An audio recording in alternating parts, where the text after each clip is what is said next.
सिजावल जे ॻोठ बसरमला जे रहवासियुनि पारां ॻोठ ख़ाली कराइण ख़िलाफ़ बासर ख़िलाफ़ सूरत सिजावली प्रेस क्लब आॾो एहतिजाजी मुज़ाहिरो कयो वियो। यूसी बेलो जे सोहकी जे रहवासी मर्दनि तोड़े औरतुनि सूरत जे सिजावली प्रेस क्लब आॾो एहतिजाजी मुज़ाहिरो कंदे साफ़िन अॻियां दाहींदे गुलशेर मल्ला, ईसू मल्ला, रमज़ान मल्ला, मिसमात अला बचाई, मिठा बेबुल ऐं ॿियनि चयो त असां अबनि ॾाॾनि खां वठी रहंदड़ आहियूं।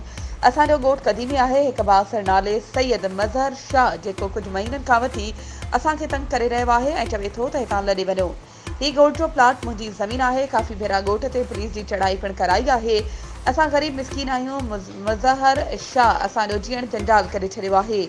असां पाकिस्तान पीपल्स पार्टी जा पुराणा वर्कर आहियूं। हुननि पीपी चेयरमैन बिलावल भुट्टो ज़रदारी, सिंध जे वॾे वज़ीर Syed Murad Ali Shah, high court Karachi, session जज सिजावल ठठो, डिप्टी कमिश्नर सिजावल खे अपील कई आहे त नोटिस वठी असांखे तहफ़्फ़ुज़ फ़राहम कयो वञे।